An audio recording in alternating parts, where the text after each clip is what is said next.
Hi friends, welcome to our channel. ಇವತ್ತಿನ ವಿಡಿಯೋದಲ್ಲಿ ಏನೆಲ್ಲ ಆಗುತ್ತೆ ಅಂತ ನೋಡೋಣ ಬನ್ನಿ ಫ್ರೆಂಡ್ಸ್.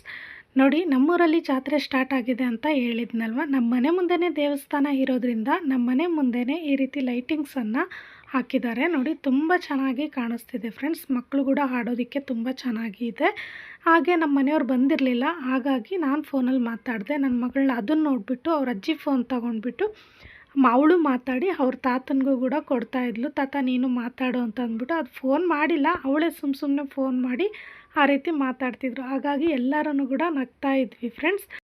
ಹೀಗೆ ಸ್ವಲ್ಪ ಹೊತ್ತು ಟೈಮ್ ಸ್ಪೆಂಡ್ ಮಾಡಿ ಮಲ್ಕೊಂಡ್ಬಿಟ್ವಿ.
ಬೆಳಗ್ಗೆ ಎದ್ಬಿಟ್ಟು ಕೆಲಸ ಎಲ್ಲ ಮಾಡ್ಕೊಂಡ್ವಿ ಫ್ರೆಂಡ್ಸ್. ನೋಡಿ, ಬೆಳಗ್ಗೆನೇ ಪೂಜೆನೂ ಕೂಡ ಸ್ಟಾರ್ಟ್ ಆಗಿದೆ ದೇವಸ್ಥಾನದಲ್ಲಿ. ಹೋಮ ಎಲ್ಲ ಮಾಡಿಸಿದ್ರು.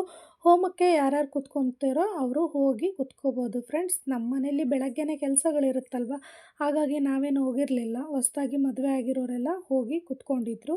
ಹೋಮನೂ ಕೂಡ ನಡೆದಾಯಿತು. ಹೋಮ ಆದಮೇಲೆ ಒಬ್ಬರು ಸ್ವಾಮಿಗಳು ಕೂಡ ಇಂತಹ ಶಾಸ್ತ್ರೀಯ ವರ್ಗದವ್ರನ್ನ ಕರೆಸಿ ಅದರ ಮೂಲಕವಾಗಿ ಪೂಜಾ ಪುನಸ್ಕಾರಗಳನ್ನ ಮಾಡುವಂತ ಸಂದರ್ಭದೊಳಗೆ ಒಂದಿಷ್ಟು ತಿಳುವಳಿಕೆ ಬರ್ತದಲ್ಲ, ಅದಕ್ಕೆ ನೀವು ವೈರಾಗ ಜ್ಞಾನ, ಭಕ್ತಿ ಜ್ಞಾನ ತಿಳುವಳಿಕೆ ಬರ್ತಕ್ಕಂಥದಕ್ಕೆ ಜ್ಞಾನ ಅಂತ ಕರಿತೀವಿ.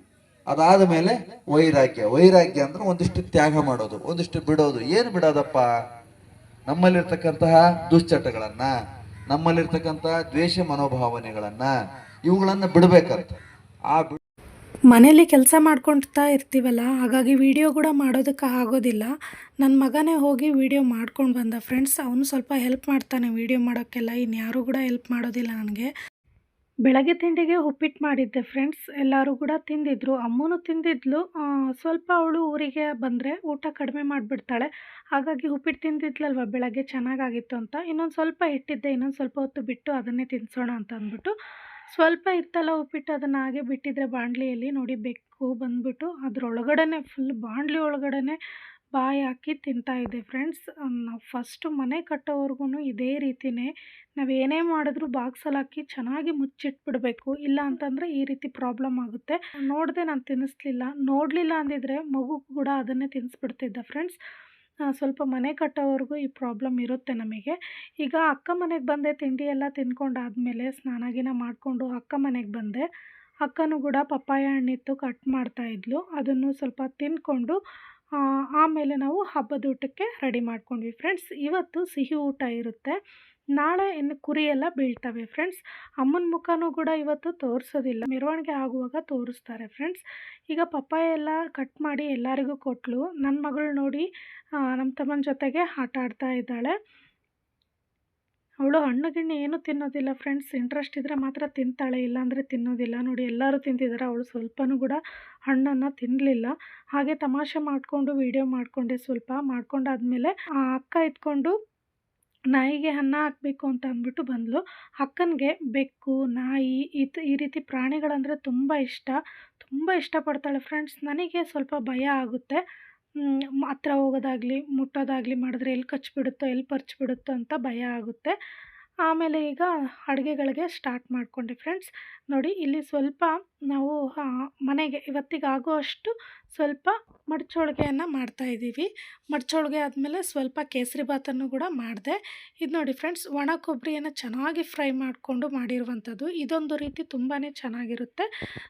ಕೇಸರಿ ಬಾತ್ ಸ್ವಲ್ಪ ಮಾಡಿಕೊಂಡೆ. ಆಮೇಲೆ ಅನ್ನ, ಸಾಂಬಾರು, ಬದನೆಕಾಯಿ ಪಲ್ಯ, ಚಿತ್ರಾನ್ನ ಇಷ್ಟನ್ನು ಮಾಡ್ಕೊಂಡ್ವಿ ಫ್ರೆಂಡ್ಸ್. ಇನ್ನೇನು ಇಷ್ಟೆಲ್ಲ ಮಾಡಿಟ್ಬಿಟ್ಟು ಮನೆಗೆ ಹೊರಟೆ ನಾನು, ರೆಡಿ ಆಗೋಣ ಅಂತ ಅಂದ್ಬಿಟ್ಟು. ಇಲ್ಲಿ ನೋಡಿ ನಮ್ಮ ಅಕ್ಕನ ತಮ್ಮ ಟಿಪ್ ಟಾಪಾಗಿ ರೆಡಿ ಆಗಿಬಿಟ್ಟು ಸಗಣಿ ಎತ್ತಾ ಇದ್ದಾನೆ ಫ್ರೆಂಡ್ಸ್. ಅದನ್ನೇ ತಮಾಷೆ ಮಾಡ್ತಾ ಇದ್ದೆ, ಅವ್ನು ನಗ್ತಾ ಇದ್ದ. ಈಗ ಮನೆಗೆ ಬಂದ್ವಿ, ಅಕ್ಕನೂ ಕೂಡ ಬಂದಿದ್ಲು, ಅವಳು ಕೂಡ ರೆಡಿಯಾಗಿ ಬಂದಿದ್ಲು. ನಾನು ಕೂಡ ಈ ರೀತಿ ರೆಡಿ ಆಗಿದ್ದೀನಿ ನೋಡಿ ಫ್ರೆಂಡ್ಸ್. ಸಿಂಪಲ್ಲಾಗೆ ರೆಡಿ ಆಗ್ತೀನಿ ನಾನು. ನಮ್ಮ ಊರಲ್ಲಿ ಕೂಡ ಹೇಳ್ತಾಯಿದ್ರು, ಅಕ್ಕ ನೀನು ತುಂಬ ಸಿಂಪಲ್ಲಾಗಿ ತುಂಬ ಚೆನ್ನಾಗಿ ರೆಡಿ ಆಗ್ತೀಯ ಅಂತ ಅಂದ್ಬಿಟ್ಟು. ತುಂಬಾ ಖುಷಿ ಆಯಿತು ಅವ್ರು ಹಂಗೆ ಹೇಳಿದ್ದು ನೋಡಿ. ಈ ರೀತಿ ಫೈನಲಾಗಿ ರೆಡಿ ಆಗಿದ್ದೀನಿ. ರೆಡಿ ಆಗಿಬಿಟ್ಟು ಅಕ್ಕ ಮನೆಗೆ ಬಂದ್ವಿ. ಅಕ್ಕ ಮನೆಯಲ್ಲೇ ಅಲ್ವಾ ಹಬ್ಬ ಮಾಡ್ತಾ ಇರೋದು ಅಂತ ಅಂದ್ಬಿಟ್ಟು ಇಲ್ಲಿಗೆ ಬಂದು ಊಟ ಮಾಡ್ಕೊಂಡ್ವಿ ಫ್ರೆಂಡ್ಸ್. ಊಟ ಮಾಡಾದ ತಕ್ಷಣವೇ ಸ್ಟಾರ್ಟ್ ಆಗಿಬಿಡ್ತು. ಒಂದು 10 ಗಂಟೆಗೆ ಮೆರವಣಿಗೆ ಎಲ್ಲ ಸ್ಟಾರ್ಟ್ ಆಯಿತು ಅಮ್ಮಂದು. ಮೆರವಣಿಗೆಗೆ ಡಿ ಜೆನೂ ಕೂಡ ತರಿಸಿದ್ರು ಫ್ರೆಂಡ್ಸ್. ನಮ್ಮ ಊರು ಹುಡುಗರೆಲ್ಲ ತುಂಬಾ ಚೆನ್ನಾಗಿ ಕುಣಿದ್ರು, ಎಂಜಾಯ್ ಮಾಡಿದ್ರು ನೋಡಿ. ಈ ರೀತಿ ನೋಡಿ ಅಮ್ಮನ ಮೆರವಣಿಗೆಗೆ ಈ ರೀತಿ ರಥವನ್ನು ತರಿಸಿದ್ರು ಫ್ರೆಂಡ್ಸ್. ನೋಡಿ ತುಂಬ ಚೆನ್ನಾಗಿ ಕಾಣಿಸ್ತಿದೆ ರಥದಲ್ಲಿ ಅಮ್ಮ. 7 ಕುದುರೆ ಇರುವಂಥ ರಥ ಮತ್ತು ಹಿಂದೆ 2 ನವಿಲು ಇದೆ ಫ್ರೆಂಡ್ಸ್. ಆ ರೀತಿ ರಥವನ್ನು ತರಿಸಿದ್ರು. ನೋಡೋದಕ್ಕೆ ತುಂಬಾ ಚೆನ್ನಾಗಿ ಕಾಣಿಸ್ತಿತ್ತು ರಥ. ಅಮ್ಮನೂ ಕೂಡ ತುಂಬಾ ಚೆನ್ನಾಗಿ ಕಾಣಿಸ್ತಿತ್ತು. ಇಲ್ಲಿ ಮುಂದೆ ರಥ ಬರ್ತಾ ಇರುತ್ತೆ ಅಮ್ಮಂದು. ಅಮ್ಮನ ಮುಂದೆನೇ ಡಿ ಜೆ ಎಲ್ಲ ಹಾಕ್ಕೊಂಡು ಡ್ಯಾನ್ಸನ್ನು ಮಾಡ್ತಾಯಿದ್ರು ಫ್ರೆಂಡ್ಸ್. ಇದನ್ನು ರಾತ್ರಿಯಿಂದ ಬೆಳಗಿನ ಜಾವವರೆಗೂ ಮೆರವಣಿಗೆ ಹಾಕ್ತಾನೇ ಇರುತ್ತೆ. ಸ್ವಲ್ಪ ಜನ ಒಂದು ಸ್ವಲ್ಪ ಹೊತ್ತು ನೋಡಿ ಹೋಗಿ ಮಲ್ಕೊಂಡ್ಬಿಡ್ತಾರೆ ಫ್ರೆಂಡ್ಸ್. ಯಾಕಂದರೆ ಬೆಳಗ್ಗೆನೇ ಪೂಜೆ ಇರುತ್ತೆ, ಮತ್ತು ಕುರಿ ಎಲ್ಲ ಕಡ್ಕೊಂಡು ಬಂದುಬಿಟ್ಟು ಅಡುಗೆ ಮಾಡೋದಿರುತ್ತೆ. ಹಾಗಾಗಿ ನಿದ್ದೆ ಕಟ್ಟೋದಕ್ಕಾಗೋದಿಲ್ಲ ಅಂತ ನಾವು ಆದಷ್ಟು 1 ಗಂಟೆ 2 ಗಂಟೆವರೆಗೂ ನೋಡಿದ್ವಿ. ಆಮೇಲೆ ನಿದ್ದೆ ತುಂಬ ಬರೋಕ್ಕೆ ಸ್ಟಾರ್ಟ್ ಆಗಿಬಿಡ್ತು. ಹಾಗಾಗಿ ಮನೆಗೆ ಹೊರಟ್ವಿ ಫ್ರೆಂಡ್ಸ್. ಈ ಜಾತ್ರೆಯಲ್ಲಿ ಯಾವ್ಯಾವ ಮೂಲೆಗಿದ್ದಾರೋ ರಿಲೇಷನ್ಸ್ ಎಲ್ಲ ಬರ್ತಾರೆ ಫ್ರೆಂಡ್ಸ್. ತುಂಬ ಜನ ಬರ್ತಾರೆ. ಊರಿಂದ ಬೇರೆ ಬೇರೆ ಕಡೆ ಎಲ್ಲ ಹೋಗಿರ್ತಾರಲ್ವ ದುಡಿಯೋಕ್ಕೆ, ಅವರೆಲ್ಲ ಬರ್ತಾರೆ ಫ್ರೆಂಡ್ಸ್. ಈ ಜಾತ್ರೆ 3 ವರ್ಷಕ್ಕೆ ಒಂದು ಸತಿ ಜಾತ್ರೆ ನಡೆಯೋದ್ರಿಂದ ಎಲ್ಲರೂ ಕೂಡ ಬಂದು ತುಂಬ ಚೆನ್ನಾಗಿ ಮಾಡ್ತಾರೆ. ಮತ್ತು ನಾವಿವಾಗ ಮನೆಗೆ ಹೊರಟಿವಿ, ಅತ್ತೆ ಮನೆಗೆ ಮಲ್ಗೋಣ ಅಂತ ಅಂದ್ಬಿಟ್ಟು. ಇಲ್ಲಿ ನೋಡಿ ಫ್ರೆಂಡ್ಸ್, ಇನ್ನು ಬೆಳಗ್ಗೆ ಎದ್ದ ತಕ್ಷಣ ಆಗೋದಿಲ್ಲ ಮಾಡೋದಕ್ಕೆ ಅಂತ ಸ್ವಲ್ಪ ಜನ ರಾತ್ರಿ 2 ಗಂಟೆಗೇನೆ ಕಸ ಎಲ್ಲ ಗುಡಿಸ್ಕೊಂಡು ರಂಗೋಲಿ ಎಲ್ಲ ಹಾಕಿಬಿಡ್ತಾರೆ. ಈ ವಿಡಿಯೋನ ಇಲ್ಲಿಗೆ ಎಂಡ್ ಮಾಡ್ತಾಯಿದ್ದೀನಿ. ಈ ವಿಡಿಯೋ ಎಲ್ಲ ನಿಮಗೆ ಇಷ್ಟ ಆಗಿದರೆ ಪ್ಲೀಸ್ ನಮ್ಮ ಚಾನಲನ್ನು ಸಬ್ಸ್ಕ್ರೈಬ್ ಆಗಿ ನನಗೆ ಸಪೋರ್ಟ್ ಮಾಡಿ. ನಿಮ್ಮ ಫ್ಯಾಮಿಲಿ ಫ್ರೆಂಡ್ಸ್ಗೆಲ್ಲ ಶೇರ್ ಮಾಡಿ. Thank you, bye bye.